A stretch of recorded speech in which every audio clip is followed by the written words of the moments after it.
Okay, morning Emma. Good morning. So tell us a bit about you and what you do here. So my name's Emma Brennan. I've worked at Peter for 18 years, which is quite astounding really, isn't it? But I'm always in the health and safety department. Started as an administrator, then had 2 children and came back, not at once. Wow. Separately, 2 children, and then came back in a training consultant role. And then in the last few years, still in health and safety, I've been managing the department.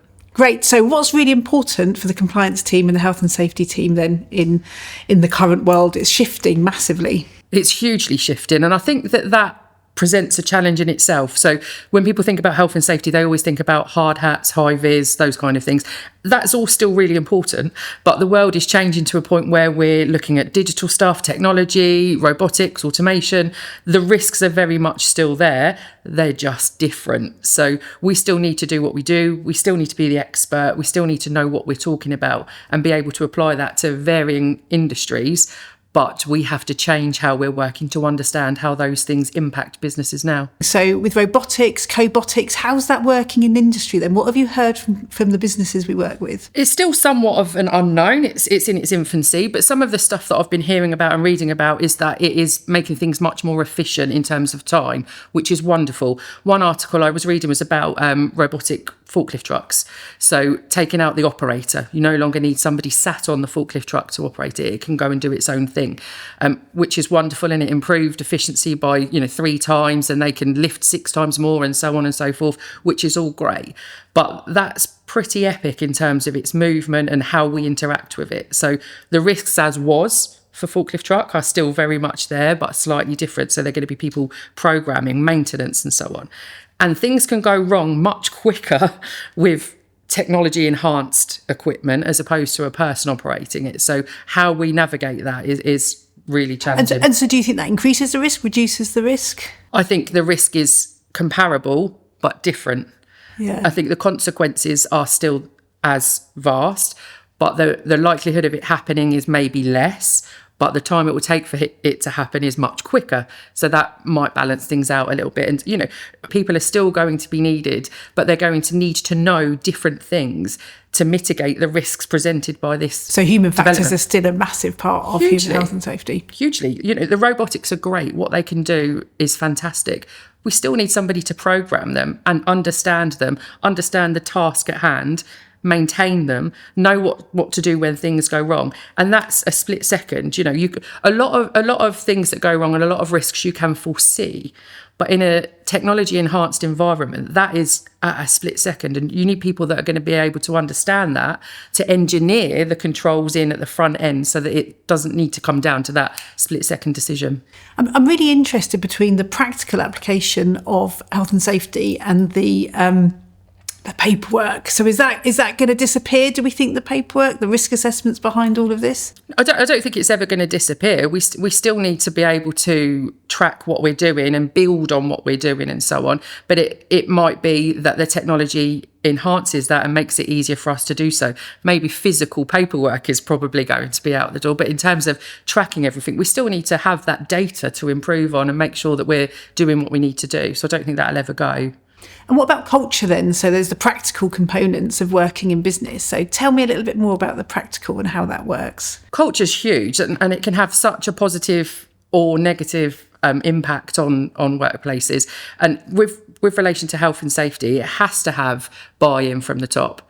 If it's not led and bought in by the senior leadership team, then it's not worth anything. It has to be encouraged from there and embodied.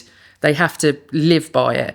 Equally, the workforce need to be involved. The workforce are not going to adhere to something that they haven't been involved in. If you get the people that do the job day in, day out, know what happens on the bad Monday when it's miserable, that they're the people that can really impact the culture positively, help the senior leadership team develop something, and then they will live by it and breathe by it as they work through. So as an expert in health and safety, when have you seen it done well? How has it been done well in the past, driving that culture? It's been done well by doing all those things and not just thinking that that's one and done situation. One of the customers that I've worked with previously have got this motto that they say, so in health and safety, a lot of people say safety first. And that's all great. But one of the companies I work with say safety always, which stuck with me. And I really, really like that because it doesn't do that done, moving on. It needs to be at the forefront of everything, particularly with the technology enhanced environments that we're working in. So yeah.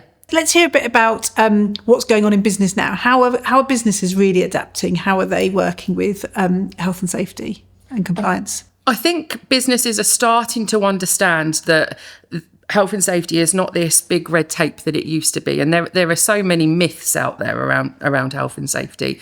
And the reality is, if we take time at the front end to understand what health and safety means, that is just, a much more streamlined process. And that seems to be improving. That, in industry, that does seem to be improving. It always amazes me that individuals are prepared to take such greater risks in working environments than they ever would in their personal lives. If you were on holiday and you were going to do a bungee jump and the bungee jump operator said, "We're a bit busy today, we really need to do this quickly, so if you could just hold on really tight and jump off," everybody would say, "No way, absolutely not." But then there's people in industry that are taking the risks that come with equally as disastrous consequences, but that's okay because they really need to get the job done. It absolutely astounds me. But I would say that the knowledge of that is widening. Years and years ago, and probably still in many cases today, people think that health and safety prohibits innovation and gets in the way of progress, and it's absolutely not. And I think that with the work that we do with people, it does start to build that picture that actually health and safety is there to send everybody home in the same way that they came to work. How can you be angry at that?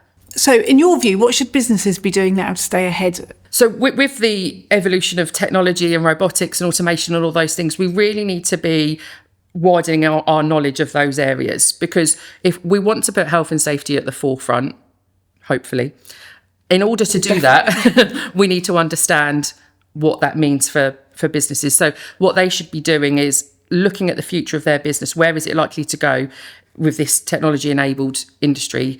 And how can that apply to their business? How can they engineer in the health and safety controls at the front end? What do you do in your role? How do you support the businesses then to achieve that? Or how can you support the businesses to achieve that? We can support businesses by being their trusted partner. We're the health and safety expert. So when people are looking after businesses, it's rare, it does happen, but it's rare that they know all about their business and how health and safety is applied to that. And sometimes they can look at regulations and they're not always written in plain English. They can be quite difficult to interpret. There can be a lot of grey areas. And when you're looking at that and you don't necessarily know what that means or how that applies to your business, that can seem like a huge task. Yeah. How you apply that regulation, how you comply with that regulation within that industry sector.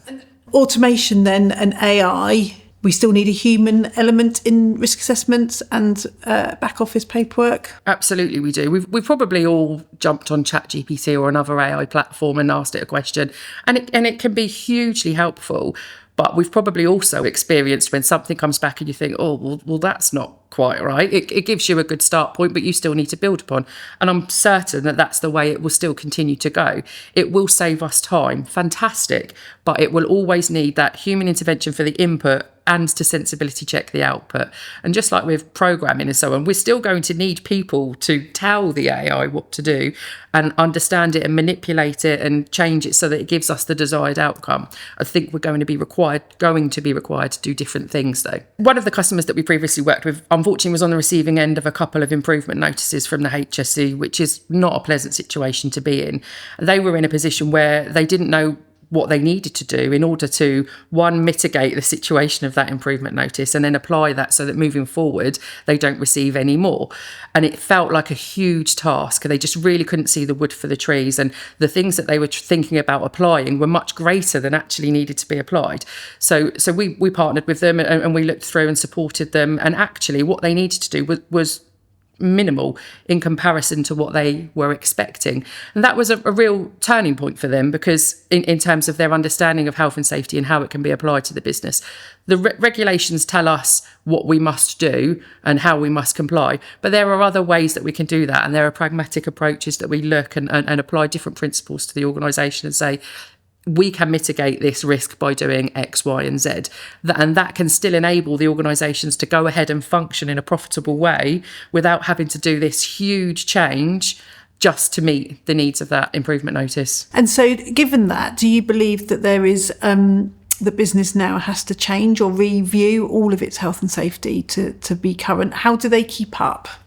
Well, I think they need to lean into it instead of resisting it. I think lean into it. It's not anywhere near as a bigger task as it needs to be. One of the things we're doing here at Peter at the moment is reviewing all of our compliance training and making sure that we practice what we preach. So some time has passed and we need to make sure that we're fresh and up to date and doing what we tell other organisations to do. So it's a real opportunity moment for us to reflect and say, yes, we practice what we preach and we're in line. And that also gives us the intelligence to support customers and support them with their compliance training and things. If listeners were going to take one thing away, what would be the thing that you would say to business now is really important about health and safety and the health and safety culture?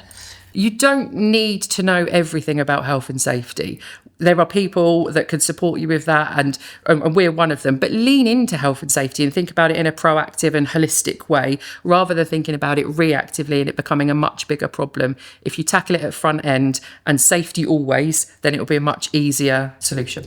So how then are you making sure that your team remain current and competent in the ever-changing world, because it's moving at such a pace? It really is. And you know, everybody's talking about the digitalisation, the automated opportunities that are available to us, and we really need to upskill and learn all about those. It's new to us, so it's in its infancy, but we're really passionate about gaining as much knowledge as we possibly can to see how that applies to us as an organisation. And there are businesses out there that are already using them. I watched a YouTube clip about Amazon and they're using robotic forks, so that's really interesting, and we need to upskill and make sure that we know as much as we possibly can about those. So how do you really make sure that the learning and the risk assessments are really live in business? There are different things we do. Initially, we have to, and we do this internally as well, with the digitalisation of a lot of the stuff that we do internally. It was new to a lot of our workforce, just like it is to the workforces that we're supporting. So initially, we have to educate them and make sure that they know the processes. And then it's a bit of coaching afterwards and sort of applying those learnings in real time, almost failing, because, we need those failures to give us lessons on how we can improve moving forward. So learn all about the subject matter, then apply it, and then we can coach them through and say, this is the things that we might do differently next time. That was really useful, Emma. Thank you. I'm sure businesses will find that really insightful for the future. You're very welcome. Thank you for having me.